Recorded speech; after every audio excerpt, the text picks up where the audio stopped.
श्री सरस्वती नमः, श्री कृष्णाय नमः। देखिए, आज दीपावली के ऊपर फिर से जो पंचांगकर्ताओं में आपसी खींचातान चल रही है। पंचांगकर्ता एक कहता है मेरी बात सही, दूसरा कहता मेरी बात सही, तीसरे कहते हैं मेरी बात सही, और कोई धर्मशास्त्री वो कहता है मेरी बात सही। और आजकल हर नगर में एक पंडितों की सभा बन चुकी, वो अपनी बात मनाने को तैयार हैं। वो कहते हैं पंचांग सही नहीं। अरे भाई, पंचांग सही नहीं तो तुम निर्णय किस बात से कर रहे हो? तुम्हारे पास सबूत क्या है कि ये अमावस्या इतनी बजे तक है? तो आज इस बिंदु पर हम चर्चा करेंगे, तो पूरा वीडियो देखिए, बड़ा अच्छा आनंद आएगा। और जो विद्वान हैं उनको लगेगा कि सिर फोड़ लेना चाहिए। तो मैं श्री भादव माता पंचांगकर्ता ज्योतिषाचार्य पंडित भागीरथ जोशी, विश्व सायन लग्न सारणी, विश्व दिनमान सारणी, विश्वोपकानयनम, लग्न सारणी समुच्चय आदि पुस्तकों का लेखक। देखिए, हमारा एक पंचांगकर्ताओं का ग्रुप है जिसमें नेपाल के पंचांगकर्ता भी जुड़े हैं, भारत के पंचांगकर्ता भी जुड़े हैं। तो इस दृष्टि से ये अंतर्राष्ट्रीय पंचांगकर्ताओं का समूह है।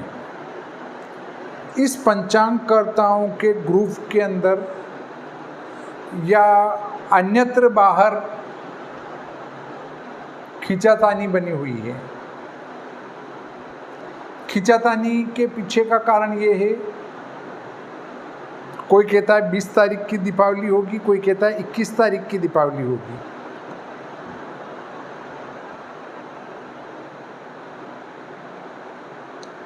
तो देखिए, तिथि द्विधा होती है। द्विधा का अर्थ है, एक तो गणितागत तिथि जो कि जितनी बजे तक हैं उसको उतनी बजे तक स्वीकार किया जाता है। एक होती साकल्यपादिता तिथि जो कि प्रातःकाल 6 घटी हो तो उसको पूरे दिन स्वीकार कर लिया जाता है। हर व्रत पर्व में अलग अलग प्रकार की तिथियों का समावेश किया जाता है कि इस व्रत में कौन सी तिथि को ग्रहण किया जाएगा। जैसे ये आपस में कुश्ती करने वाले लोग ये नहीं देखते हैं कि एकादशी का व्रत चाहे उदय में एक पल भी एकादशी है तो उसी दिन किया जाता है। उस दिन ये नहीं कहते हैं कि अब तो बारिश लग गई, भोजन कर लो, नहीं करते हैं। एकादशी का व्रत है, भले एक पल भी एकादशी है तो पूरे दिन उपवास किया जाता है। तो साकल्यपादिता तिथि और गणितागत तिथि दोनों बिंदुओं पर हम चर्चा करेंगे। यहाँ पर पूर्व वर्ष की बातों को लेकर भी अभी लोगों में घमासान चल रहा है। वो किस प्रकार का है? वो दंडेक रजनी योगे, लोगों ने अपनी बात मनवाने के लिए परिभाषाएं चेंज कर दी, परिभाषाएं बदल दी। परिभाषाएं कैसे बदली? कि दंडेक रजनी योग्य का अर्थ है कि रात्रि में 1 घटी होना चाहिए, पर अब उनने परिभाषा बदल के क्या किया? रात्रि कब चालू होगी? रात्रि तो प्रदोष के बाद चालू होगी। अब बोलो, इनको कैसे समझाएं कि सूर्यास्त हुआ, रात चालू हो गई, सूर्योदय हुआ, दिन चालू हो गया। अब आप कहेंगे प्रदोष है तो रात कैसे है? अरे भाई, प्रदोष रात्रि का एक भाग है। रात्रि के एक भाग का नाम प्रदोष है, रात्रि के एक भाग का नाम निशित काल है। ऐसे तो सारी रात ही खत्म हो जाएगी आपकी।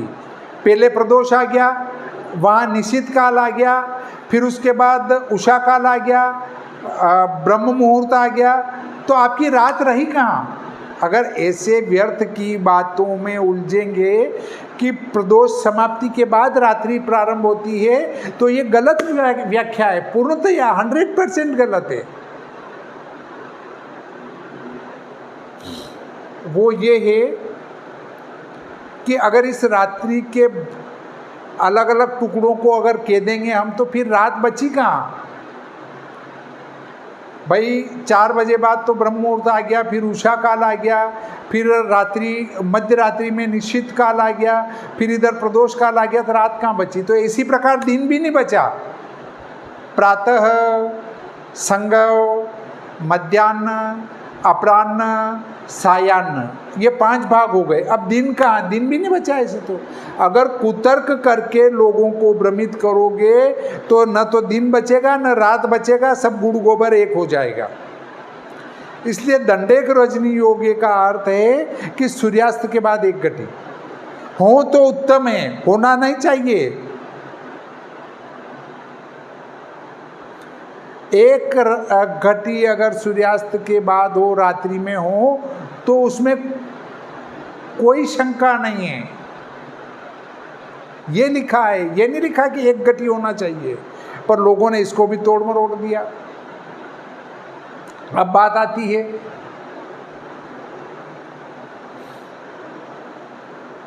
उसको लेके अभी तक चल रहे हैं दंडेक रजनी योग्य को। और एक भाई साहब क्या कहते हैं, आप गलत व्याख्या कर रहे हैं। प्रदोष व्यापिनी का अर्थ है कि पूरे प्रदोष में होना चाहिए। अरे भाई, प्रदोष व्यापिनी का अर्थ है कि प्रदोष में एक पल भी हो तो उसको व्यापिनी कहा जाएगा।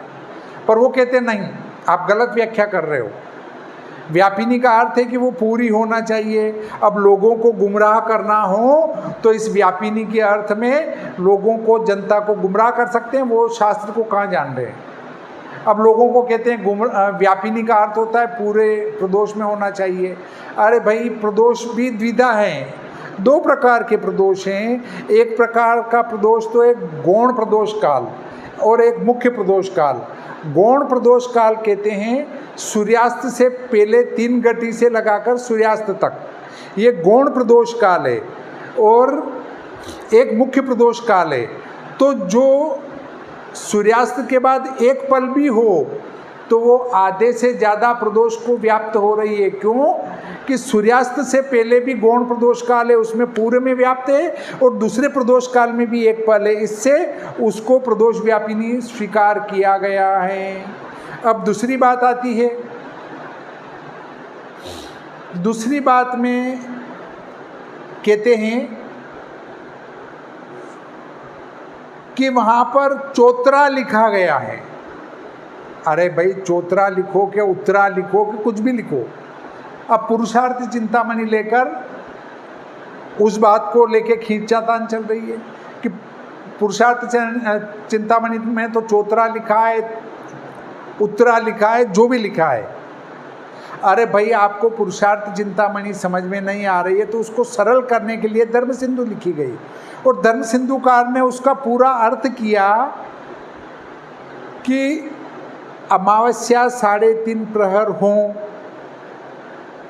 या उससे अधिक हों, और प्रतिपदा वृद्धिगामिनी हों। वृद्धिगामिनी का अर्थ है कि अमावस्या के पूरे मान से प्रतिपदा का पूरा मान अधिक हों। तो ऐसी स्थिति में दीपावली उदय व्यापिनी अमावस्या के दिन होगी। कल एक पंचांगकर्ता जी से बात हुई तो उनने बताया कि देखिए, शास्त्र में ये लिखा गया है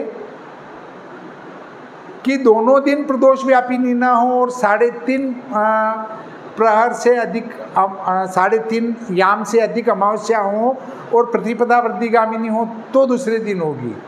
अरे भाई साहब, आपने धर्म सिंधु पढ़ा ही नहीं है। उसमें लिखा है प्रदोष व्यापिनी ग्रहण करना, यदि अमावस्या वाले दिन ही प्रदोष व्यापिनी हो तो वो ग्रहण करना। नंबर 2, यदि प्रथम दिन ही प्रदोष व्यापिनी हो तो प्रथम दिन लेना, यदि दोनों दिन प्रदोष व्यापिनी हो तो दूसरी लेना, यदि दोनों दिन प्रदोष व्यापिनी न हो तो दूसरी लेना। और यदि अमावस्या 3.5 प्रहर से अधिक हो या 3.5 याम से अधिक हो और प्रतिपदा वृद्धिगामिनी हो तो भी उदय व्यापिनी अमावस्या में दीपावली करना। आप उस धर्म सिंधु को पढ़ तो लीजिए, ऊटपटांग अर्थ करने में क्यों लगे हैं। तो इस मान से 21 अक्टूबर 2025 को ही दीपावली शास्त्रोक्त है। एक जो भाई साहब ये कहते हैं कि व्यापिनी का अर्थ है कि वो पूरे प्रदोष में होना चाहिए, ऐसा एक भाई साहब कहते हैं, मैं नहीं कह रहा हूँ। तो ऐसे भाई साहब को मैं एक सलाह देना चाहता हूँ। क्या सलाह? वो ये है कि आप प्रियव्रत जी शर्मा साहब से बड़े विद्वान नहीं हैं, क्योंकि वे त्रिस्कंद के ज्ञाता थे। सिद्धांत, संहिता, होरा तीनों के ज्ञाता थे, प्लस प्रोफेसर थे। तो उनने जो लिख दिया व्रत पर्व विवेक में, उसको एक बार पढ़ लीजिए। व्यापिनी का अर्थ पूरे प्रदोष में होना आवश्यक नहीं है, चाहे वो एक पल भी दूसरे दिन है तो दूसरी ग्रहण की जाएगी, क्योंकि उसका गौण प्रदोष काल में पूरी व्याप्त हो रही है वो। और 3.5 प्रहर से अधिक हैं तो भी दूसरे दिन ही होगी, पर प्रतिपदा वृद्धिगामिनी होना चाहिए। उसमें यह नहीं लिखा है कि पहले दिन प्रदोष व्यापिनी हो और 3.5 प्रहर से अधिक दूसरे दिन हो तो दूसरी नहीं पहली ही लेना, तो भी ऐसा नहीं लिखा है। उसको एक बार और अच्छी तरह से पढ़ लें। एक भाई साहब ने और हमारे पंचांगकर्ता ग्रुप में पोस्ट किया, उनने लिखा है कि उत्तराखंड में जो पंचांगकर्ताओं ने निर्णय लिया कि 21 अक्टूबर को दीपावली होगी और जालंधर से निकलने वाले पंचांग ने 21 अक्टूबर दीपावली लगाई है, तो वहाँ की तो संस्कृति अलग है। बोलो, वो तो भारत से बाहर निकल गया टुकड़ा। इन लोगों को अपनी बात मनवाना है, इसलिए उसको बाहर कर दिया भारत से। वहाँ की संस्कृति अलग है। और फिर दूसरा क्या तर्क दिया कि वहाँ वर्षा ऋतु में विवाह होता है। तो वर्षा ऋतु के विवाह से दीपावली का क्या संबंध है? जब मेरी उत्तराखंड के पंचांगकर्ताओं से चर्चा हुई तो उन्होंने कहा कि धर्म सिंधु और निर्णय सिंधु को हम भी यथावत मानते हैं, जैसा उसमें लिखा है वैसा मानते हैं। पर पंजाब, हरियाणा, इनमें अगर वर्षा ऋतु में पहले से कोई रिवाज चला आ रहा है और विवाह होता है तो उसको दीपावली से नहीं जोड़ सकते हैं। उनने कहा हम धर्म सिंधु में लिखा हुआ निर्णय यथावत मानेंगे, पर हमारे यहाँ के कुछ पंचांगकर्ता है वो धर्म सिंधु का निर्णय मानने को तैयार नहीं। उनका अपना एक अलग ही व्रत पर्व निर्णय का सिद्धांत है। तो भाई साहब, आप अपना धर्म निर्णय का सिद्धांत, व्रत पर्व का निर्णय का सिद्धांत कहाँ से लाए, ये तो बताओ। फिर अपने तर्क को पुष्ट करने के लिए उनने एक सबूत और दिया। वो दिया कि विक्रम संवत के आधार पर अगर पंचांगों का निर्माण होता है तो फिर दीपावली उज्जैन के पंचांगों के आधार पर क्यों न मनाई जाए। आपको मैं बता देना चाहता हूं जानकारी के लिए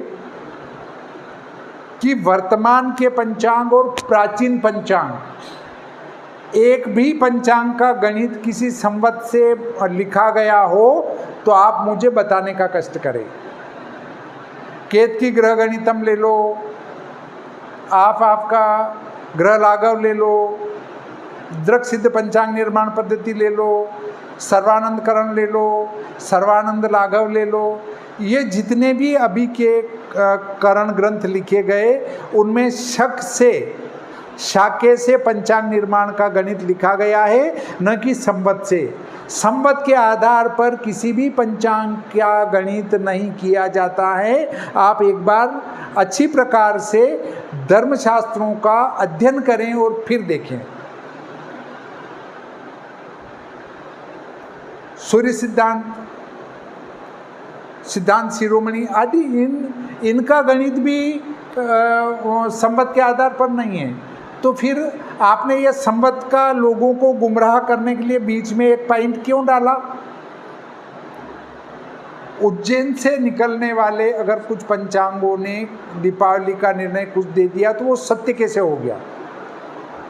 वो धर्म सिंधु के आधार पर नहीं है, तो हम उसको कैसे मानेंगे?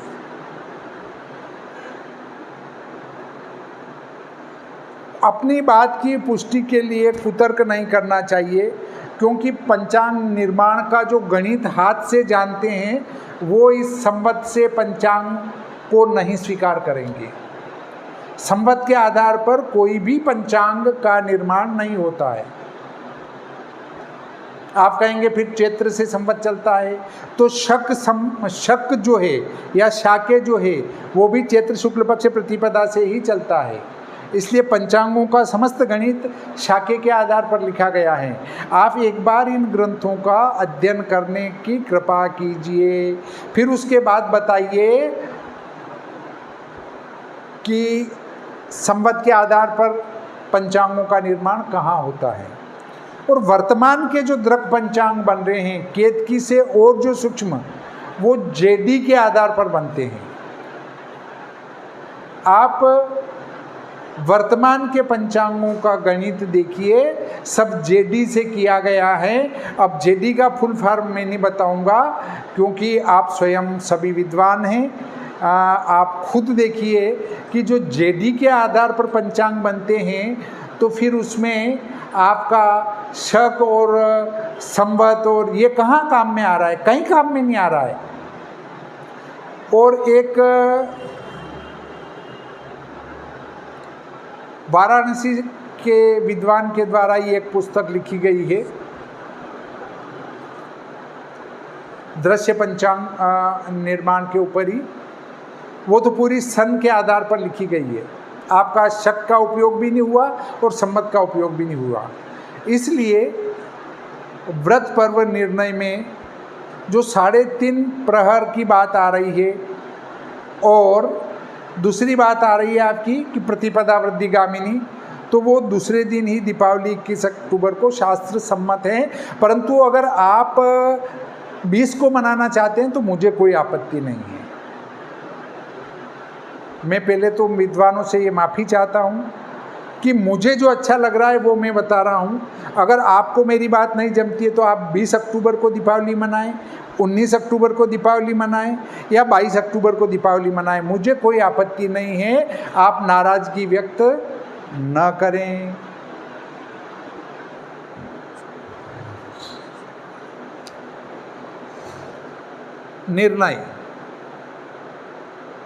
निर्णय ये है कि इस वर्ष अमावस्या 3.5 प्रहर से अधिक है और प्रतिपदा की वृद्धिगामिनी हो रही है, वृद्धि हो रही है। इससे दीपावली दूसरे दिन होगी। और इसको मनाने में आपका कौन सा क्रम बना रहेगा? प्रातःकाल अभ्यंग स्नान करना, स्नान करने के बाद पितरों का श्राद्ध करना, श्राद्ध करने के बाद सूर्यास्त बाद उल्का हाथ में लेकर पितरों को मार्ग दिखाना और फिर लक्ष्मी पूजन करना। अब आप पहले दीपावली मना लेंगे और पितरों का पूजन दूसरे दिन करेंगे क्या? पितरों का पूजन चतुर्दशी को आप कर ही नहीं सकते हैं, उल्का लेकर उनको रास्ता दिखा ही नहीं सकते हैं, क्योंकि अमावस्या अपराह्न व्यापिनी दूसरे दिन ही है। पूरे भारत में अपराह्न व्यापिनी अमावस्या दूसरे दिन है। इससे दूसरे दिन अगर आप दीपावली करते हैं तो अभ्यंग स्नान हो जाएगा, आपका पार्वण श्राद्ध हो जाएगा, उनके पितरों के निमित्त तर्पण कर सकते हैं, दान पुण्य कर सकते हैं अपराह्न काल में। उसके बाद उल्का हाथ में लेकर उनको मार्ग दिखा सकते हैं। और मार्ग दिखाने का अर्थ है कि जो कन्या संक्रांति प्रवेश हुई थी और पितृलोक से जो हमारे पितृदेवता हमारे श्राद्ध का दान पुण्य ग्रहण करने के लिए जो पृथ्वी लोक पर हमारे पास आए थे, उनकी यहाँ पूजा पूर्ण हो जाती दीपावली के दिन। और वो दीपावली के दिन अपना पार्वण श्राद्ध लेते हैं। श्राद्ध लेने के बाद उल्का से हम उनको मार्ग दिखाते हैं कि ये आपके पितृलोक का मार्ग है, आप पितृलोक पधारिए। अब उनको पितृलोक के लिए प्रस्थान कराने के बाद लक्ष्मी जी का पूजन किया जाता है, ऐसा शास्त्रों में विधान है। परंतु आप कहेंगे कि यदि ये प्रतिपदा वृद्धिगामिनी नहीं होती तो क्या होता, तो पहले दिन मनाते। जहाँ तक संभव हो क्रम नहीं टूटे, अभ्यंग, पार्वण, उल्का हाथ में लेना और लक्ष्मी पूजन, ये क्रम है, ये नहीं टूटे। परंतु यदि विशेष परिस्थिति निर्मित होती है तो इस क्रम को तोड़ा जा सकता है। पर इस वर्ष कोई विशेष परिस्थिति निर्मित नहीं हो रही है, इससे दीपावली 21 अक्टूबर 2025 को मनाई जाना शास्त्रोक्त है। फिर भी यदि आप कभी भी मनाते हैं, मुझे कोई आपत्ति नहीं है। भारतीय संविधान ने सभी को स्वतंत्रता दी है, मैं किसी के ऊपर ये बात थोप नहीं रहा हूँ। आप अपनी खुशी से दीपावली मनाएं। इस प्रकार आज का ये प्रकरण यहीं समाप्त होता है। श्री सरस्वती नमः। श्री कृष्णाय नमः।